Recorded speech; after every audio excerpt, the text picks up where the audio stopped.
ఒక గ్రామంలో శాంతి అనే ఒక ముసలమ్మ ఉండేది. శాంతికి ఒక కూతురు ఉండేది. ఆమె స్నేహ.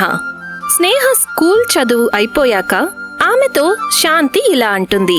చూడమ్మా, నువ్వు తర్వాత చదువు సిటీకి వెళ్ళి చదువుకోవాలి. ఎందుకంటే మన ఊళ్ళో మంచి కాలేజ్ లేదు కదా. కానీ అమ్మా, నువ్వు ఇంట్లో ఒక్కదానివే ఎలా ఉంటావు చెప్పు?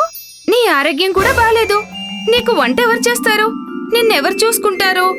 చిన్న చిన్న పనులు చాలా ఉంటాయి కదా. అవన్నీ నేను చూసుకుంటాను.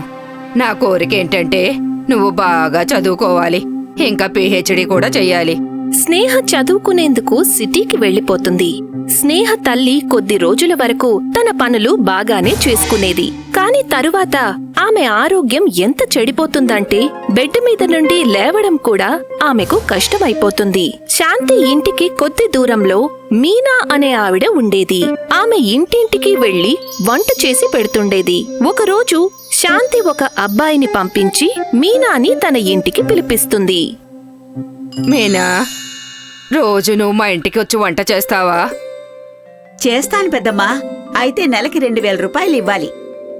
మీనా, నీకు తెలుసు కదా, మా ఆయన చనిపోయిన తరువాత మా పరిస్థితి ఎంత దిగజారిపోయిందో. స్నేహ కాలేజ్ ఖర్చులకే అతి కష్టం మీద పంపిస్తున్నాను. నీకు నేను 1500 రూపాయలు ఇస్తాను. అంతకన్నా ఎక్కువ ఇచ్చే శక్తి లేదమ్మా. అలాగే. అయితే 2 పూటలా వంట ఉదయం ఒకేసారి చేసి వెళ్ళిపోతాను. మీనా నంబర్ 1 తెలివివంతురాలు. శాంతి ఇంట్లో ఒంటరిగా ఉండటం చూసి కిచెన్లో నుండి సరుకులు ఎత్తుకెళ్లడం మొదలు పెడుతుంది. ఒకసారి మసాలాలు, ఒకసారి పప్పులు తన చీరలో దాచుకుని అన్నీ ఎత్తుకుపోయేది. తరువాత మెల్లమెల్లగా కిచెన్ బయట ఉన్న వస్తువులు కూడా ఎత్తుకెళ్లడం మొదలు పెడుతుంది. ఒకవేళ ఎప్పుడైనా శాంతి బాత్రూంలో ఉంటే మీనా ఆమె పర్సులో నుండి డబ్బులు కూడా తీసుకునేది. కొద్ది నెలల తరువాత శాంతి ఆ విషయం గ్రహిస్తుంది. మీనా ఇంట్లోని సరుకులు, డబ్బులు దొంగతనం చేస్తోంది అని. కాని పాపం ఆమె ఏమీ చెయ్యలేకపోతుంది. శాంతికి ఎవ్వరూ తెలిసేది కాదు. ఇంటికి వచ్చి వంట చేసేందుకు శాంతి తన బాధని తన కూతురు స్నేహకి చెప్పేది కాదు. ఎందుకంటే ఆమెకు తెలుసు, ఒకవేళ స్నేహకి తన బాధల గురించి చెప్తే స్నేహ తన చదువు మానేసి తిరిగి ఇంటికి వచ్చేస్తుంది అని. ఒకరోజు శాంతి మీనాతో ఇలా అంటుంది. మీనా, మెడికల్ షాప్కి వెళ్ళి కొన్ని టాబ్లెట్స్ తెస్తావా? నేనెందుకు వెళ్తాను?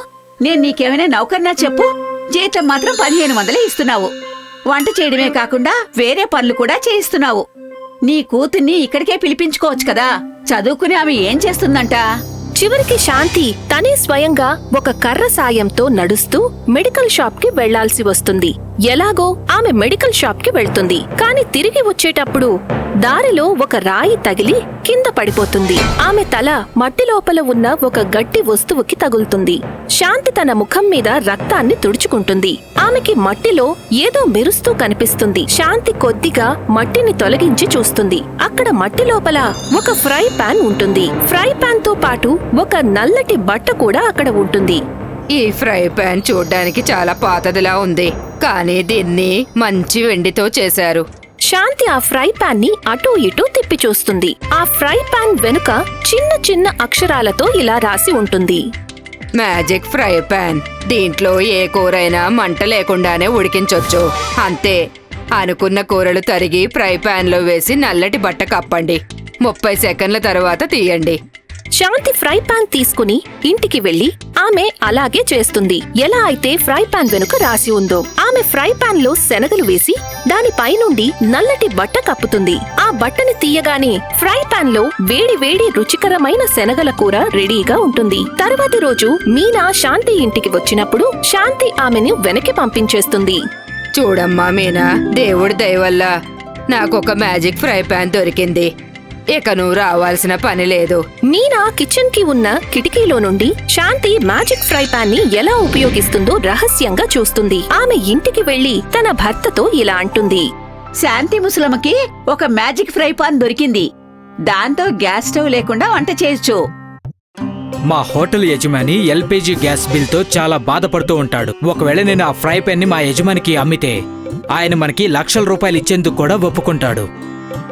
తర్వాత మనం ఈ రోజు కష్టపడటం కూడా అవసరం ఉండదు. కానీ ఆ ఫ్రై పాన్ ని మనం సొంతం చేసుకోవాలంటే ఆ ముసలిదాన్ని అడ్డం తొలగించుకోవాలి. దాన్ని చంపేద్దామా? చంపేస్తే పాపం తగులుతుంది. ఆమెని నది పక్కన అడవిలో వదిలేద్దాం. అక్కడ ఆకలి తట్టుకోలేక తనే చచ్చిపోతుంది. ఒకరోజు రాత్రి మీనా ఆమె భర్త కలిసి శాంతి ఇంట్లో దూరతారు. వాళ్ళు శాంతి నోట్లో బట్ట కుక్కి ఒక సంచిలో పెట్టి కట్టేస్తారు. తరువాత పడవలో వేసుకుని నది బయట అడవిలో వదిలేస్తారు. వాళ్ళు మళ్ళీ తిరిగి వచ్చి శాంతి ఇంట్లో దూరి మ్యాజిక్ ఫ్రై పాన్ ని తీసుకువెళ్లి హోటల్ యజమానికి అమ్ముకుంటారు. మీనా ఆమె భర్త ఇద్దరూ వచ్చిన ఆ డబ్బుని చూస్తూ సంతోషంతో పిచ్చివాళ్లైపోతారు. కొద్ది రోజులయ్యాక స్నేహ దీపావళి పండుగకి తన ఇంటికి వస్తుంది. స్నేహ తన తల్లిని కలిసేందుకు ఎంతో సంతోషంగా వస్తుంది. ఒకటేమో ఆమె చాలా రోజుల తర్వాత ఇంటికి వస్తోంది. రెండవది ఆమెకి ఎక్కడో ఒక మ్యాజిక్ మొక్క దొరుకుతుంది. ఆ మొక్క నిజం చెప్పిన వాళ్లకి ప్రతిరోజు ఏదో ఒక బహుమానం ఇచ్చేది. అబద్ధం చెప్తే ఆ అబద్ధం చెప్పిన వాళ్ల తల ఏదో ఒకదానికి అతుక్కుపోతుంది. స్నేహకి ఆ మొక్కని తన తల్లికి చూపించాలని ఎంతో ఆతృతగా ఉంటుంది. కాని స్నేహకి ఆమె తల్లి శాంతి ఇంట్లో కనిపించదు. చుట్టుపక్కల వాళ్లు కూడా ఏమీ తెలియదని చెప్తారు. తన తల్లిని వెతుకుతూ స్నేహ మీనా ఇంటికి వెళ్తుంది. స్నేహ, మీ అమ్మ ఈ లోకం విడిచి వెళ్ళిపోయింది. పాపం, ఆమె చాలా మంచిది. నేను ఆమెకి వంట చేసి పెట్టేదాన్ని. నన్నామె తన కూతుర్లాగా ప్రేమగా చూసుకునేది. ఆమె గుర్తుకొచ్చినప్పుడల్లా నేనెంత బాధపడతానంటే నీకు నేను మాటల్లో చెప్పలేను. చాలా రోజుల నుండి నేను అన్నం కూడా తినలేదు తెలుసా? మీనా అదంతా చెప్తున్నప్పుడు స్నేహ చేతుల్లో మ్యాజిక్ మొక్క ఉంటుంది. మీనా అబద్ధం చెప్పింది కనుక మీనా తల వెళ్లి ఆమె భర్త తలకి అతుక్కుపోతుంది. ఓరి దేవుడో, ఏంటిలా అయింది? నా తల ఇలా ఎందుకు ఇరుక్కుపోయింది? అయ్యో, ఎవరైనా వచ్చి మా తలల్ని వేరు చెయ్యండి. నా దగ్గర ఒక మ్యాజిక్ మొక్క ఉంది. ఒకవేళ ఎవరైనా ఈ మొక్క ముందు అబద్ధం చెప్తే వాళ్ళ తల ఏదో ఒక దానికి అతుక్కుపోతుంది. నువ్వు అబద్ధం చెప్పావు. అసలేమైందో నిజం చెప్పు. మా అమ్మ ఎక్కడుంది? చెప్పకపోతే నీ తల అలాగే అతుక్కుపోయి ఉంటుంది. అయ్యో మీనా, నిజం చెప్పేసేయ్. ఇలా అతుక్కొని మనం ఎలా బతుకుతాం? చివరికి మీనాకి తను చేసిన మోసం చెప్పక తప్పలేదు. స్నేహ వెంటనే పరిగెత్తుతూ అడవిలోకి వెళ్లి తన తల్లిని తీసుకొచ్చి హాస్పిటల్లో చేర్పిస్తుంది. శాంతి పూర్తిగా కోలుకుంటుంది. తర్వాత స్నేహ వెళ్లి మీనా ఆమె భర్త మీద పోలీసులకి ఫిర్యాదు చేస్తుంది.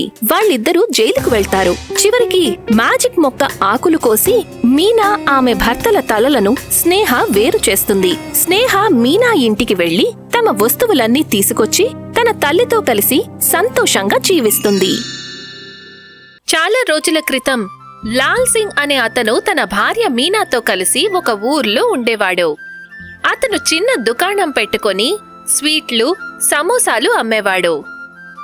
కాని అతని దుకాణానికి ఎక్కువ జనం రాకపోవడంతో ఎక్కువ డబ్బులు సంపాదించలేకపోతాడు. అందుకే అతను ఇంటి ఖర్చులు కూడా కష్టంగా వెళ్లదీస్తూ ఉంటాడు. అతని దుకాణానికి పక్కనే మరొక దుకాణం కూడా ఉండేది.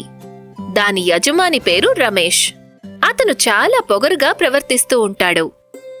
అతని దుకాణం దగ్గర ఎప్పుడూ జనం కిటకిటలాడుతూ ఉండేవారు. అతను ఎప్పుడూ లాల్ సింగ్ గురించి తక్కువగా చేసి మాట్లాడేవాడు. ఏంటి లాలా సింగ్, ఈ రోజు కూడా వ్యాపారం బాగా జరగలేదా? నీకు నేను ముందే చెప్పాను కదా, వేరే ఏదైనా వ్యాపారం చేసుకోమని. నీకు బాగా వచ్చింది. నువ్వు నా గురించి ఆలోచించుకు రమేష్ బాబు. ఏదో ఒకరోజు నా దుకాణం ముందు జనాలు గిటగిటలాడుతూ ఉంటారు. నేను నా ధైర్యాన్ని ఎప్పటికీ వదులుకోను. అది చెప్పి లాల్ సింగ్ తన ఇంటికి వెళ్లిపోతాడు. డబ్బులు ఎక్కువ సంపాదించని కారణంగా మీనా, లాల్ సింగ్ ఎప్పుడూ బాధపడుతూ ఉంటారు. అప్పుడప్పుడు వాళ్ల ఇంట్లో తినడానికి కూడా సరుకులు ఉండేవి కాదు. లాల్ సింగ్ చాలా కష్టపడి స్వీట్లు, సమోసాలు తయారు చేసేవాడు. కాని జనానికి అవి అంతగా నచ్చేవి కాదు. అతని దగ్గరికి వచ్చే కొద్దిమంది ఖాతాదారులు కూడా రమేష్ దగ్గరికి వెళ్లిపోయేవారు. ఒకరోజు గుడికి వెళ్లి ఏడుస్తూ దేవుణ్ణి ప్రార్థిస్తుంది. ఆమె మాటలు విని ఒక ముసలి బాబా ఆమె దగ్గరికి వస్తాడు. అలాగ్ నిరంజన్, ఏమ్మా, నువ్వు ఎందుకు ఏడుస్తున్నావు? ఏమైంది నీకు? బాబా, నా పరిస్థితిని తలుచుకుని నేను ఏడుస్తున్నాను. నా భర్త స్వీట్లు అమ్ముతాడు. మా మాకొక చిన్న దుకాణం ఉంది, కానీ ఎందుకో మాకు తెలీదు మా దుకాణం దగ్గరికి ఎవ్వరూ రావడం లేదు. అలాగా, నువ్వు ఏడవకమ్మా, నీకు నేను సహాయం చేస్తాను. ఇదిగో ఈ కడాయి తీసుకో. ఇది మామూలు కడాయి కాదు, ఒక అద్భుతమైన కడాయి.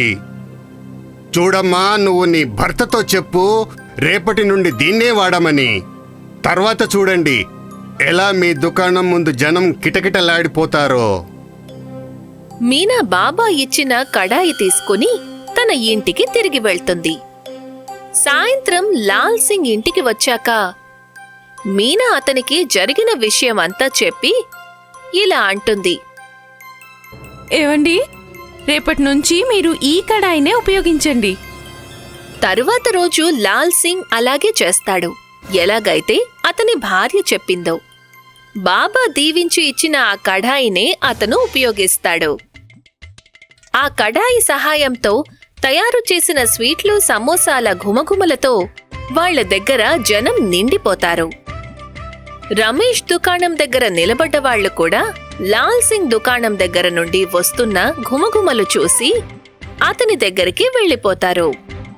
అది చూసిన లాల్ సింగ్ చాలా సంతోషపడతాడు. ఈరోజు అతను చాలా డబ్బు సంపాదిస్తాడు. సాయంత్రం లాల్ సింగ్ తన ఇంటికి వెళ్ళగానే సంతోషంతో మీనాని పిలుస్తాడు. మీనా, వింటున్నావా? తొందరగా రా. ఇదిగో వస్తున్నానండి. మీనా, ఆ కడాయి నిజంగా మహిమలున్న కడాయి. నీకు తెలుసా, ఈరోజు దుకాణం దగ్గర ఎంత పెద్ద రద్దీగా ఉందో? నాకైతే నమ్మాలనిపించలేదు. మీనా కూడా అది వినగానే చాలా సంతోషపడుతుంది. అప్పటి నుండి రోజూ అలాగే జరుగుతూ ఉంటుంది. మెల్లమెల్లగా లాల్ సింగ్ దుకాణం దగ్గర ఎప్పుడూ జనం ఉంటూనే ఉంటారు. అతని దగ్గర చాలా డబ్బు జమవుతుంది. ఇప్పుడు అతను ఒక పెద్ద దుకాణం కూడా ఓపెన్ చేస్తాడు. లాల్ సింగ్ స్వీట్ల పేరు చుట్టుపక్కల చాలా ఫేమస్ అవుతుంది. అతని దుకాణానికి ఎక్కడెక్కడి నుండో కొనేందుకు వస్తుంటారు. మరోవైపు రమేష్కి ఏం చెయ్యాలో ఏం అర్థం కాదు. అయినా ఈ లాల్ సింగ్ ఎంత తొందరగా అంత ధనవంతుడు ఎలా అయ్యాడు? ఇందులో ఏదో రహస్యం ఉందేవని నాకు అనుమానంగా ఉంది. ఇప్పటి నుండే అతని మీద ఓ కన్నేసుంచుతాను. అప్పటి నుండి రమేష్ లాల్ సింగ్ మీద దృష్టి పెడతాడు. ఒకరోజు మీనా, లాల్ సింగ్ ఇంట్లో కూర్చుని కడాయి గురించి మాట్లాడుకుంటూ ఉంటారు. కిటికీ పక్కన ఉన్న రమేష్ వాళ్ల మాటలన్నిటినీ వింటాడు. అలాగా, ఆ మాయా కడాయి సహాయంతో ఇంత ధనవంతుడయ్యాడనమాట. ఇక ఆ కడాయి ఉండదు, వాడి స్వీట్ షాప్ కూడా ఉండదు. రాత్రి లాల్ సింగ్, మీనా నిద్రపోతూ ఉండగా రమేష్ రహస్యంగా వాళ్ళింట్లోకి దూరి మాయా కడాయిని పగలగొడతాడు. ఆ తర్వాత అక్కడ్నుంచి వెళ్లిపోతాడు. ఉదయం మీనా నిద్ర లేవగానే పగిలిపోయిన కడాయిని చూసి అరుస్తూ ఇలా అంటుంది. అయ్యో దేవుడా, ఎంత పని జరిగిపోయింది. ఏమండి, తొందరగా రండి. మన మాయా కడాయిని ఎవరో పగలగొట్టారు. ఇప్పుడు మనకెవరు సహాయం చేస్తారు? లాల్ సింగ్ పగిలిపోయిన కడాయిని చూసి చాలా బాధపడతాడు. తన మనసులో ఇలా ఆలోచిస్తాడు. స్వామి, నా దుకాణాన్ని నేను ఇప్పుడు ఎలా నడపాలి? ఆ రోజు నుండి అతని దుకాణం దగ్గరికి జనం రావడం తగ్గిపోతూ ఉంటారు. మెల్లమెల్లగా అతనికి చాలా నష్టాలు కూడా వస్తుంటాయి. వాళ్ళకేం చేయాలో ఏమీ అర్థం కాదు. ఇద్దరూ కలిసి బాబా దగ్గరికి వెళ్లాలనుకుంటారు. వెంటనే ఇద్దరూ కలిసి ఆ ముసలి బాబా దగ్గరికి వెళ్తారు. ఆయనకి జరిగిందంతా చెప్తారు. అంతా విన్న ముసలి బాబా వాళ్లతో ఇలా అంటాడు. బాబూ, నేను ఒప్పుకుంటాను అది ఒక మాయా కడాయి అని. కానీ మనం ఎప్పుడూ దేని మీద కూడా పూర్తిగా అంత ఆధారపడడం మంచిది కాదు. నువ్వు ఈ పాటికి అంతా నేర్చుకునే ఉండాలి. చూడు బాబూ, మహిమలు మన చేతుల్లోనే ఉంటాయి. ఎప్పుడూ నీతి నిజాయితీతో కష్టపడి పనిచేయండి. మీకు తప్పకుండా దేవుడు మంచి ఫలితం ఇస్తాడు. బాబాగారు, మీరు నా కళ్ళు తెరిపించారు. ఇక నుండి నేను కష్టపడి విజయం సాధించి తీరుతాను. అది చెప్పి ఇద్దరూ అక్కడ్నుంచి ఇంటికి వెళ్ళిపోతారు. మళ్ళీ లాల్ సింగ్ అప్పటి నుండి ఇంకా నిజాయితీగా కష్టపడుతూ రుచికరమైన స్వీట్లు సమోసాలు తయారు చేస్తాడు.